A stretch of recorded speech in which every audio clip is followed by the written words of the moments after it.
മഹേഷ് നാരായണൻ സംവിധാനം ചെയ്യുന്ന മലയാളത്തിൻ്റെ ബിഗ് ഗെയിംസ് മോഹൻലാലും മമ്മൂട്ടിയും ഒന്നിക്കുന്ന സിനിമ, ആ സിനിമയുടെ ട്രെയിലർ ഇപ്പോൾ പുറത്തു വന്നിരിക്കുകയാണ്. നമസ്കാരം, എൻ്റെ പേര് വിഷ്ണു. എൻ്റെ ചാനലിലേക്ക് ഏവർക്കും സ്വാഗതം.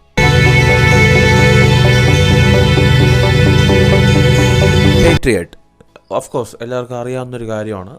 മമ്മൂട്ടി മോഹൻലാലും ഒന്നിക്കുന്ന മലയാളത്തിലൊരു ബിഗ്ഗസ്റ്റ് ഫിലിം എന്ന് പറയാൻ കഴിയും. ആൻഡ് മഹേഷ് നാരായണനാണ് ഈ സിനിമ സംവിധാനം ചെയ്യുന്നത്. ഇപ്പോൾ അനൗൺസ് ചെയ്ത സമയത്തുള്ള ഹൈപ്പ് ഉണ്ടായിരുന്നു. പിന്നെ ടീസർ വന്ന സമയത്ത് ജസ്റ്റ് എന്താ പറയുക, ആ ഒരു ഹൈപ്പ്, വലിയ ഹൈപ്പ് എന്ന് ഇപ്പോഴും പറയാൻ കഴിയത്തില്ല. ഈ പടം കാണാൻ ആൾക്കാർ ഇൻട്രസ്റ്റഡ് ആണെന്നുള്ള കാര്യം സത്യമാണ്. സോ സിനിമ റിലീസാകാൻ ഇനി 1 മാസത്തിൻ്റെ സമയമേ ഉള്ളൂ. വളരെ അടുത്ത് തന്നെ റിലീസാകാൻ പോകുന്ന ഒരു സിനിമയാണ്.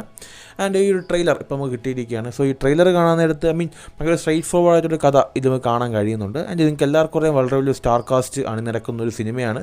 മമ്മൂട്ടി, മോഹൻലാൽ, ഫഹദ് ഫാസിൽ, കുഞ്ചാക്കോവൻ, നയൻതാര, രേവതി, വലിയൊരു സ്റ്റാർ കാസ്റ്റ് അണിനിരക്കുന്നൊരു സിനിമ. ട്രെയിലറിൻ്റെ ക്വാളിറ്റി കണ്ടിട്ട് വളരെ നല്ലൊരു ക്വാളിറ്റി തന്നെയാണ് ഈ ഒരു സിനിമ എടുത്തുകൊണ്ടിരാൻ പോകുന്നത്.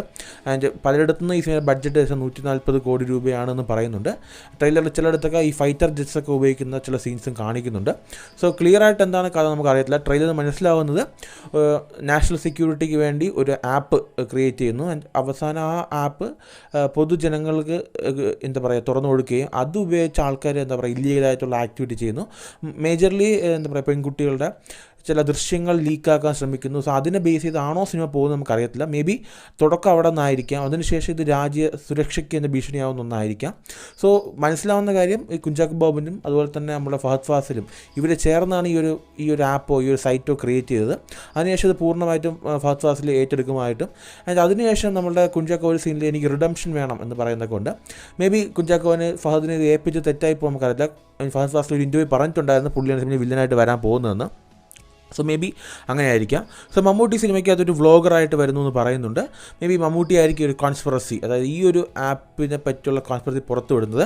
ആൻഡ് മമ്മൂട്ടിക്കുള്ള വലിയൊരു സെർച്ച് കണ്ട് നടക്കുന്നതായതൊക്കെ സിനിമയ്ക്കകത്ത് കാണാനും കഴിയുന്നുണ്ട്.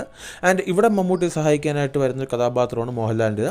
അദ്ദേഹം ഒരു എക്സ് മിലിറ്ററി ഓഫീസറായിരുന്നു. മേ ബി ഒരു വലിയ റാങ്കിൽ ഇരുന്നിട്ടുള്ള ഒരു ഓഫീസർ തന്നെയാണ്. അദ്ദേഹം ഈ പടത്തിൽ ആൻറ്റി ക്യാപ്ഡാണ്. അദ്ദേഹത്തിൻ്റെ ഒരു കാല് പ്രോസ്റ്റേറ്റ് ലെഗാണ് വെച്ചിരിക്കുന്നത്. ടീസർ ഈ ട്രെയിലർ തന്നെ കാണാൻ കഴിയുന്നുണ്ട്. ഇതിനു മുമ്പ് അദ്ദേഹം ഒരു വാക്കിംഗ് സ്റ്റിക്ക് ഉപയോഗിച്ച് നടക്കുമ്പോൾ നമ്മൾ ടീസറിൽ കണ്ടിട്ടുണ്ടായിരുന്നു. ഇതിനകത്ത് അദ്ദേഹത്തിൻ്റെ ഒരു പ്രോസ്റ്ററ്റിക് ലെഗ് സൈക്കിൾ ചവിട്ടാൻ നേരത്തുമ്പോൾ കാണാനും കഴിയുന്നുണ്ട്. സോ മോഹൻലാൽ എന്താ മമ്മൂട്ടി ആ ഒരു കഥാപാത്രം സഹായിക്കാൻ പറ്റിയ കഥാപാത്രമാണ്. ഒരു ഹൈ ഇൻറ്റൻസ് ആയിട്ടുള്ള ആക്ഷൻ സീൻസ് പടത്തിലുണ്ട്. ഒരു പോസ്റ്റർ വന്നിട്ടുണ്ടായിരുന്നു. കാരണം മേളിൽ മോഹൻലാൽ ഒരു ഗണ്ണെടുത്ത് ഫയർ ചെയ്ത് മമ്മൂട്ടി അതിൻ്റെ സൈഡിലുള്ളതായിട്ടൊരു പോസ്റ്റർ വന്നിട്ടുണ്ടായിരുന്നു. അപ്പോൾ ആ ഒരു സീനും ഈ ഒരു ട്രെയിലർ ഉൾപ്പെടുത്തിയിട്ടുണ്ട്. ആ ഒരു എന്താ പറയുക, ഒരു ഹൈ ആക്ഷൻ ആയിട്ടുള്ള ഒരു സിനിമയാവാൻ ചാൻസ് വളരെ കൂടുതലാണ്. നമ്മൾ കുഞ്ചാക്കോവിനും ഫഹദ് ഫാസിലിനും ഒക്കെ ഫൈറ്റ് നടക്കുന്നതിന് കാണിക്കുന്നുണ്ട്. മേജർലി ഞാൻ വിചാരിക്കുന്നത് രാജ്യസുരക്ഷയ്ക്ക് വേണ്ടി ക്രിയേറ്റ് ചെയ്യപ്പെട്ട ഒരു ആപ്പ് ഇല്ലെങ്കിൽ ഒരു സൈറ്റ്, അതായത് ആൾക്കാരുടെ ഒരു ചെറിയ എന്താ പറയുക ഇമേജിനെ ഇല്ലെങ്കിൽ ആൾക്കാരുടെ ചെറിയൊരു ഡീറ്റെയിൽസ് കിട്ടിയാൽ തന്നെ അത് വെച്ച് ഫേസ് റിക്കഗ്നൈസ് ചെയ്യാൻ പറ്റിയ ഒരു ആപ്പായിരിക്കാം. അത് പൊതുജനങ്ങളിലേക്ക് വരുന്നു, അതിൻ്റെ മിസ്യൂസിനെ ബേസ് ചെയ്ത് പോകുന്ന സിനിമയായിരിക്കാം. അത് പിന്നെ രാജ്യത്തിൻ്റെ സുരക്ഷയ്ക്ക് തന്നെ വീഴ്ചയായിട്ട് മാറുന്നതായിരിക്കാം. ഇതിനെ കവറപ്പ് ചെയ്യാൻ വേണ്ടി ഫഹദിൻ്റെ കഥാപാത്രം ശ്രമിക്കുന്നതായിരിക്കാം. ഇതിനെ എതിർത്ത് ഇല്ലെങ്കിൽ ഇത് പുറത്തു കൊണ്ടുവരാൻ വേണ്ടി നിൽക്കുന്ന കഥാപാത്രമായിരിക്കാം മമ്മൂട്ടി. ആ കഥാപാത്രത്തെ സഹായിക്കാൻ വേണ്ടി വരുന്നൊരു കഥാപാത്രം ഈ മോഹൻലാൽ അതിരിക്കുന്നു വിശ്വസിക്കുന്നു. ക്ലിയർ ആയിട്ട് നമുക്ക് അറിയത്തില്ല. ട്രെയിലർ കാണുമ്പോൾ ഇത്രയും കാര്യമാണ് മനസ്സിലാവുന്നത്. ആൻഡ് നിങ്ങൾ ട്രെയിലർ കണ്ടോ എന്നുള്ള കാര്യം തീർച്ചയായിട്ടും താഴെ കമൻറ്റ് ചെയ്യുക. ആൻഡ് നിങ്ങൾ ഈ സിനിമ കാണാൻ ഹൈപ്ഡ് ആണെന്നുള്ള കാര്യം തീർച്ചയായിട്ടും താഴെ കമൻറ്റ് ചെയ്യുക. ആൻഡ് മറ്റൊരു ദിവസം പറ്റിയിരിക്കണം. അതുവരെയും